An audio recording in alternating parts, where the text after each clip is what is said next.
Pessoal, o vídeo de hoje é um recap dos episódios 2 e 3 de O Som e a Sílaba. A gente vê o dedinho aqui, não ajuda, mas é isso aí. Eu não vou conseguir. Por que colocar todas as mentes em uma única caixa? E hoje, então, eu, Sofia Mendonça, estou aqui com o meu novo cabelo um pouco mais curto. Minha mãe, Selma Sueli, também com seu cabelo mais curto, linda, maravilhosa. E a gente vai falar, então, dos temas e das cenas, das situações que aconteceram nesse episódio, envolvendo o pensamento abstrato, o sentimento por autistas, o amor no autismo, as relações entre as mães e os filhos. Eu queria começar, mamãe, falando uma coisa que eu achei muito fofa na série, um cuidado, assim, tanto da Alessandra Mastrini quanto do Miguel Falabella, que é muito por causa dessa... A gente até brinca, eu e a minha mãe, né? Que a personagem tem uma boca muito interessante, que a nossa boca não é assim, né? Mas eu posso fazer a minha ficar também. Por favor, não faça. Mas enfim, eu acho muito engraçado, porque no começo isso estava me incomodando, estava me parecendo um pouco mais caricato essa visão do autismo. Mas depois eu pensei, isso reflete uma certa falta de jeito que todos nós autistas temos, mas que a gente vai camuflando ou mascarando com o tempo. E uma outra coisa que eu fiquei pensando, então, e que algumas pessoas podem achar que tá lá para caracterizar a personagem autista, mas que eu achei muito interessante, um detalhe muito curioso, é que a personagem, a protagonista,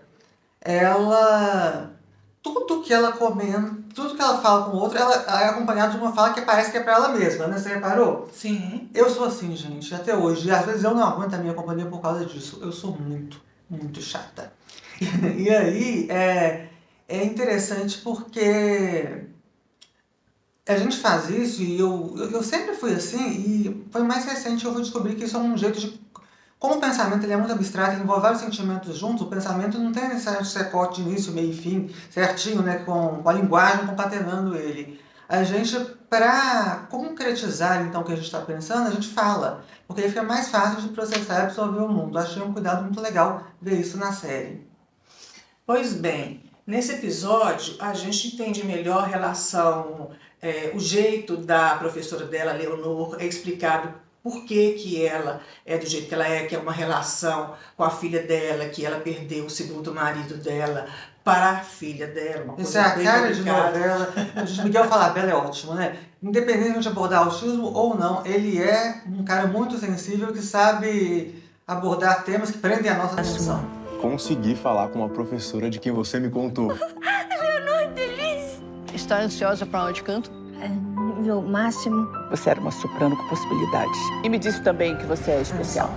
E uma coisa interessante também é que ela conhece, porque a Tônica é um encontro de talentos que a psicóloga promove, e aí ela conhece as mães do futuro namorado dela, e ela conhece o Louis. E aí é muito bacana, porque assim que ela conhece as mães, ela fala, e as mães apresentam o Louis, ela fala assim, esse é meu filho? Ela fala assim, ele é adotado? Aí ela mesma percebe que fala assim, isso não é uma coisa social que um neurotípico perguntaria. Então ela está aprendendo nessa vivência. Ninguém fica chateado, perguntou se ele era adotado. Elas explicam e é assim que as coisas vão sendo construídas para as pessoas que têm o cérebro neurodivergente. É muito interessante ver esse movimento dos neurotipos da série, e eu gostaria até que as pessoas típicas da vida real, familiares, enfim, tivessem colegas, amigos, tivessem essa percepção também. Que muitas coisas a gente fala que podem ser vistas como coisas inadequadas ou coisas muito sem noção, a gente não faz de maldade. Então, pra que ficar chateado se a gente não fez de maldade? Não foi uma ofensa. A gente se sente ofendido porque a gente convencionou que aquilo é ofensivo. Mas, tipo, eu não fiz de sacanagem. Você vai julgar que é? Então, eu acho muito bonito esse movimento que eles sentem por procurar entender, de compreender mesmo a menina e, ao mesmo tempo, educá-la, direcioná-la para ser mais sociável, né, digamos assim. Lembra quando a gente ficava assim, mamãe, que eu ficava assim com a minha mãe, mamãe, isso não é social, né, isso não é social. Antes de ela perguntar as coisas ou comentar alguma coisa numa mesa, ela vinha no meu ouvidinho e perguntava, isso é social? Aí eu falava, é. Ou então não é, e ela Geralmente falava. não era. Geralmente não era. Um lado interessante também desse episódio 2 é que mostra que você não tem que saber sobre o autismo para ter um amigo autista. O porteiro, a Daisy, que é a secretária da Leonor, traça uma relação que a humanidade é que fala por eles. Diferente da amizade bacana também que ela tem da melhor amiga, que é também uma pessoa autista, aliás foi ela que na vida real deu consultoria para todos esses, né, para que a Alessandra entendesse como é que era um autista, e foi um trabalho fantástico, mas mais importante é isso, que esse porteiro tenta entender, tenta perceber, se não sabe, pergunta, e a Daisy também vai tentando dar o melhor dela nessa relação. E aí a gente já pode até passar para o episódio 3. Sim, já tô ansiosa. Tô parecendo a gente assistir. Vocês separaram, né? Que a gente furou o negócio, ao invés de colocar um episódio por vídeo, a gente colocou 2, porque a gente simplesmente não consegue não maratonar essa série. A gente tem que maratonar. E ficou também muito distante o comentário do 1 para o 2, então para vocês, né, não ficarem assim, e a gente vai tentar ser mais célere nisso. Bom, o que acontece nesse episódio 3 que mais chama atenção? É ela cantando já lá, treinando na aula, e ela vai cantar uma área do Romeu e da Julieta. Então ela vai expressar o que a Julieta está sentindo, toda a emoção da Julieta. Tecnicamente ela canta maravilhosamente, em nível de emoção 0. Ela fala até, poxa, mas eu não conheço essa emoção, eu ainda sou virgem. A professora, isso não me interessa.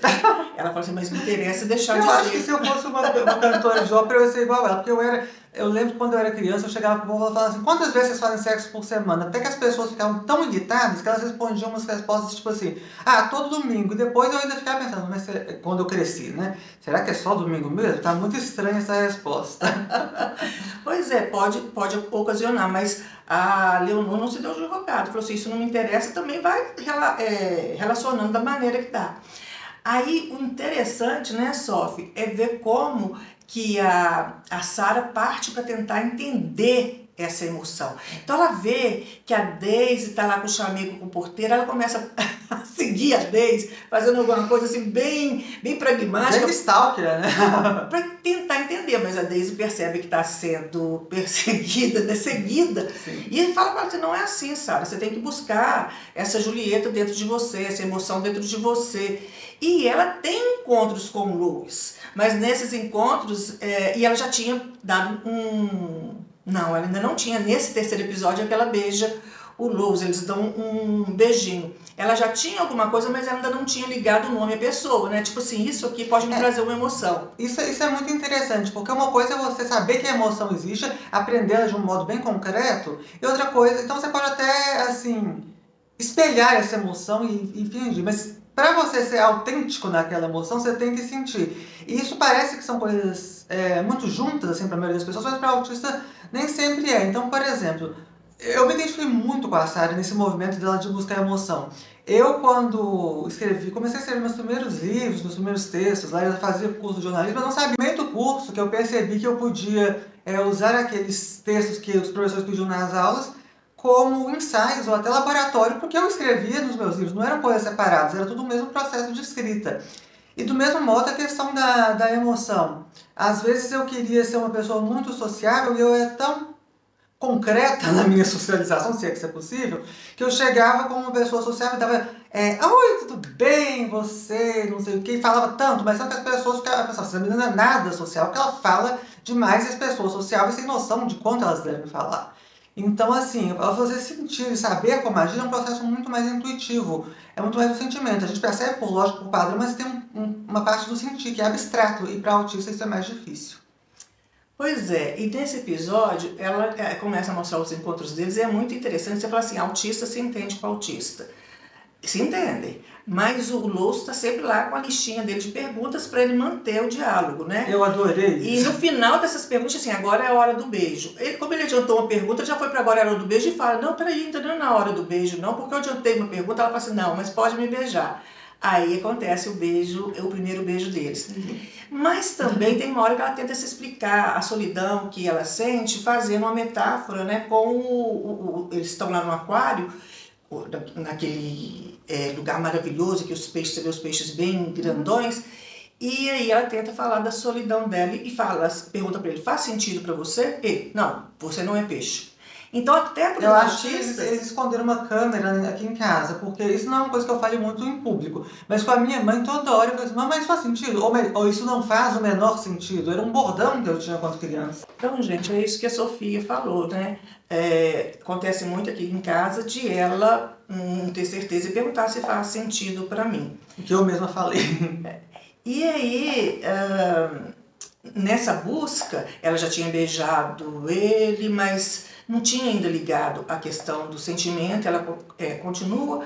E aí eu achei uma coisa muito bacana que tem nessa personagem. Ela se desafia, ela tem pavor de ir à feira por causa da hipersensibilidade sensorial, do visual, do cheiro, do barulho de muitas pessoas, mas ela vai. Ela vai buscando respostas e lá ela encontra a filha de uma pessoa que está vendendo na feira, que a mãe está falando, se você se perdeu, etc e tal, e ela vai conversar com essa menina e percebe que essa menina estava completamente apaixonada e conta para ela. E oferece para ela um picolé de manga. No que ela chupa o picolé de manga, ela começa a entender aquilo que a menina estava falando com ela e o que ela sentiu também ao beijar o menino. Eu adoro essas analogias autísticas. E aí ela começa a andar pela feira fora e tudo, as pessoas somem, os barulhos somem, os cheiros somem e ela só sente, ela está toda no picolé de manga, que é a emoção, o sentimento que finalmente ela entendeu, o sentimento da Julieta. Óbvio que depois ela canta a área da Julieta, assim, e a professora Leonor baba com aquilo, quer dar um abraço nela e ela explica. Eu não gosto muito de abraço, porque o abraço traz muita pressão. Que é uma coisa também, né, Sofia? Um cuidado com os detalhes. Não é como quando ela explica dos sentimentos também. Porque que ela não... Ela precisa... o sentimento é abstrato para ela. Tem uma hora que ela fala isso, né, Sofia? Você lembra disso? Que o sentimento é abstrato e que ela tenta... relacionar com algo pragmático. Então, os sentimentos para ela têm forma e gosto, por isso o picolé de manga. Mas eu acho isso interessante, além de ser muito poética até a forma, né, que o sentimento vem e como vai mostrando, e a gente vai sentindo, não tem nem muito o que falar, só o que sentir, isso é maravilhoso, tratando de arte e de aprendizado também. Mas isso me fez pensar muito, porque uma coisa que eu conversando com vários terapeutas ocupacionais, psicólogos, enfim, me veio na cabeça. Eles falam assim, muitos pais ficam preocupados com as terapias para desenvolver habilidades, e é importante mesmo, então faz terapia com psicólogo, com fono, com TO, com não sei o quê, só que esquece de levar nos ambientes em que a vida acontece para aquela criança sentir e exercitar o que ela aprende na terapia, porque é ali que aquilo vai fazer sentido. Então eu acho muito bonito essa característica dela se desafiar e querer estar no mundo real do jeito dela. E o episódio, lá pro final dele, termina com algo que eu acho assim, fantástico e que tem que ser pensado por nós autistas adultos. Quando a gente faz uma descoberta, principalmente os mais jovens, né? No meu caso eu já passei muito por isso, mas quando a gente faz uma descoberta, a gente tenta pautar tudo como se aquela descoberta fosse nortear tudo. Só os mais jovens que fazem, será? E aí o que acontece? Ela pergunta para o porteiro, né, se ele já amou, ele fala muitas vezes, etc. Para você o amor tem o gosto de picolé de manga? Ele falou assim, não. Ela falou assim, para mim tem, porque para mim tem o gosto de picolé de manga. Ele falou assim, mas e como farão as pessoas que não gostam de manga? E ela fica assim, é uma coisa boa pensar. Então, ele convida ela a uma reflexão maior, a ampliar, né, aquele raciocínio que ela teve para não fechar. Amor é essa sensação do picolé de manga que é ótima. E não é bem assim. Exatamente. Ai, gente, nesse clima então de muito amor e muito autismo, no melhor sentido das duas palavras, eu quero convidar vocês para continuarem com a gente com essa série de recaps de O Som e a Sílaba. Obrigada, mamãe. Adoro discutir autismo, séries e qualquer outra coisa com você. Eu também, e essa série vale a pena em todos os detalhes, porque a gente está presente nela. É isso Ó, aí. um beijo, Beijo, pessoal. até lá. Até mais.